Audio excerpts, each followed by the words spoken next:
Proud of ব্রাহ্মণবাড়িয়ার 10ম প্রতিষ্ঠাবার্ষিকী উদযাপিত হয়েছে। সামাজিক ও মানবিক সংগঠন প্রাউড অফ ব্রাহ্মণবাড়িয়ার 10ম প্রতিষ্ঠাবার্ষিকী উদযাপিত হয়েছে। শুক্রবার 20 জুন বিকেল 4টায় ব্রাহ্মণবাড়িয়া কাউতুলিস্থ স্বপ্নতরী কনভেনশন হলে জমকালো আয়োজনে কেক কাটা ও আলোচনা সভার আয়োজন করা হয়। প্রাউড অফ ব্রাহ্মণবাড়িয়ার কর্ণধার কোহিনুর আক্তার প্রিয়ার সভাপতিত্বে এতে প্রধান অতিথি হিসেবে উপস্থিত ছিলেন বেসরকারি বিশ্ববিদ্যালয় শিক্ষক পরিষদের সভাপতি ড Mohammad Taufiqul Islam Mithil, professor, north south university, রাষ্ট্রবিজ্ঞান বিভাগ। বিশেষ অতিথি হিসেবে উপস্থিত ছিলেন Mohammad Muzaffar Hossain, officer in charge, Sadar model Thana, Brahmanbaria.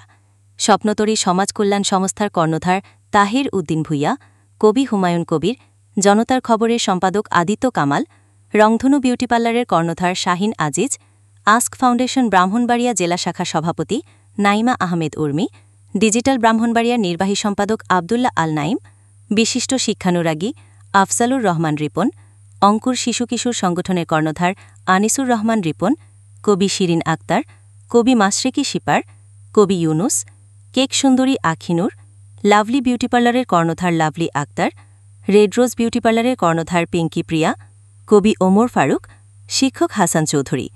অনুষ্ঠানে স্বাগত বক্তব্য রাখেন প্রাউড অফ ব্রাহ্মণবাড়িয়ার প্রতিষ্ঠাতা সাদ্দাম হোসেন। সঞ্চালনায় ছিলেন আব্দুল মতিন শিপন এবং অনুষ্ঠান সহযোগী ছিলেন শাহরিয়ার আহমেদ শুভ।